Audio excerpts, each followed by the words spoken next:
جواد فیضی صاحب، آپ کو لگتا ہے جس طرح سے پی ٹی آئی کے اوپر اس کی مشکلات میں اضافہ ہو رہا ہے، اب وہ مذاکرات کی طرف واپس آ سکتی ہے، مفاہمت کی طرف واپس آ سکتی ہے؟ کیونکہ ایک رائے یا ایک تاثر یہ بھی ہے کہ اگر وہ مفاہمت کی بات کرتی ہے تو پھر وہ بہتر بارگیننگ پوزیشن میں آ سکتی ہے۔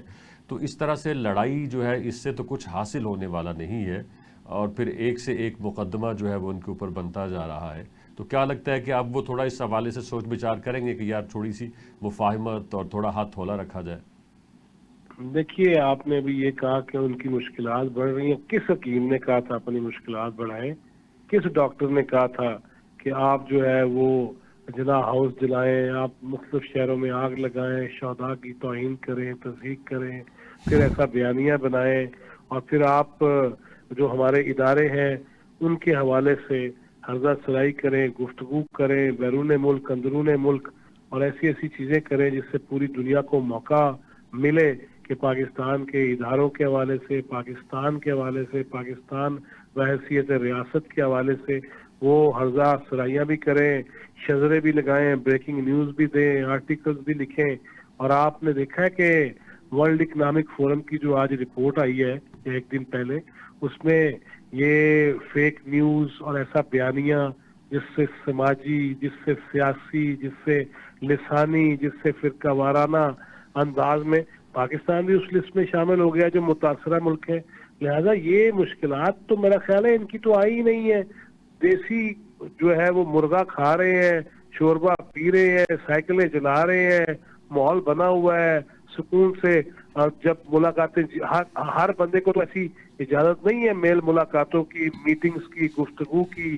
یہاں وزیر اعلیٰ جا رہا ہے، یہاں پہ جو اس وقت چیئرمین ہے وہ جا رہے ہیں، ہمشیرگان مل رہی ہیں۔ بیگم کو تو توفیق نہیں ہو رہی مل کے جا کے، وہ تو خان صاحب سے خان پہ آ گئی ہیں، فلائنگ کسز کر رہی ہیں، جلسوں سے خطاب کر رہی ہیں۔ لہذا مشکلات تو ان کے لیے کوئی ایسی نہیں ہے، عیاشی لگی ہوئی ہے، موج لگی ہوئی ہے، سکیور بیٹھے ہوئے ہیں۔ لہذا یہ مشکلات کیا ہوتی ہیں؟ ٹھیک ہے دوسری بات فیضی، یہ جو آپ نے پوچھا، جی پلیز، جی جی پلیز، جی فرمائیے گا۔ نہیں پلیز آپ کنٹینیو اپنا مکمل کیجئے۔ دیکھیے، دوسری بات یہ ہے کہ ابھی بھی آپ یہ دیکھ لیجئے جس طرح اسلام آباد پہ آیا گیا، کیا ہائی کورٹ کے آپ کے پاس، آپ نے خود بتایا کہ وکلاء بیٹھے ہیں، ماہرین قانون بیٹھے ہیں، تو اگر اسلام آباد کا ہائی کورٹ کا فیصلہ تھا، اور پھر یہ بھی خبریں آ گئیں کہ مہاتما نے جو ہے وہ سنجانی پہ اتفاق کر لیا تھا، تو پھر کون تھا؟ آخر ان کے جماعت کے لوگ تھے نا۔ ایک وزیر اعلیٰ تھا جس نے 17 دفعہ حملے کرنے ہیں اور وہ تیسری دفعہ آ رہا تھا۔ ایک وہ تھی جو کہہ رہی تھی کہ میں آخری وقت تک اکیلی بھی کھڑی رہوں گی ڈی چوک میں، اور سب سے پہلے بھاگ کے ہڈن ہلز مانسیرا میں چلے گئے۔ وہ کون سے ہڈن معاملات تھے؟ اور نامحرم کے ساتھ گاڑی میں بیٹھ کے جو جانا پڑ گیا ایک پیرنی کو۔ لہذا یہ سارے وہ معاملات ہیں۔ آپ نے جہاں کہا کہ مذاکرات کی بات ہے، دیکھیے قانون کا بھی سامنا کرنا چاہیے، اور اپنی ٹون تھوڑی نا مائلڈ کرنی چاہیے، لو کرنی چاہیے۔ اس طرح سیاست نہیں چلا کرتی، اس طرح معاملات آگے نہیں بڑھا کرتے۔ ان کا ایک جو حصہ ہے پی ٹی آئی کا، وہ چاہتا ہے گفتگو ہو، ٹیبل پہ بیٹھا جائے اور معاملات طے کیے جائے۔ ایک آ جاتے ہیں کہ نہیں میں نہ منسا، میں تو فلاں ہی لیسا۔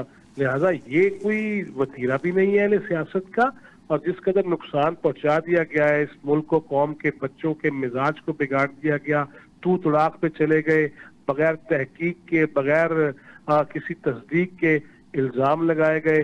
مولانا کی طرف تو یہ بار بار جانے لگ گئے ہیں، انہوں نے ان کی امامت میں نماز بھی پڑھ لی ہے، باقیوں کے ساتھ بھی بیٹھے، اور یہ کہنا کہ نہیں مذاکرات ایک ہی جگہ پہ ہوں گے۔ یار ایک طرف فوجی جوان ہو رہے ہیں، آپ کے آباد کیے ہوئے دہشت گرد جو ہے فوجیوں کی جو ہے وہ ان کی وجہ سے شہادتیں سامنے آ رہی ہیں۔ آپ ایک طرف رینجرز کے اہلکاروں کو ماریں، آپ پولیس والوں کو ماریں، آپ جو ہے وہ ایک عجیب سی بے یقینی پیدا کر کے رکھیں، معاشی جو راستے ہیں ان کو آپ جو ہے وہ مسدود کریں، روکنے کی کوشش کریں۔ ٹھیک ہے، تو اس طرح تو نہیں ہوتا نا، اپنی کسی ایک سائڈ پہ چلے، ملک و قوم کو ریڈ لائن قرار دے دیں، اور معاملات جو ہے وہ کوئی نہ کوئی تو سرا ٹھیک پکڑا ہے، جائے گا بہت پھر۔ شکریہ جواد فیضی صاحب۔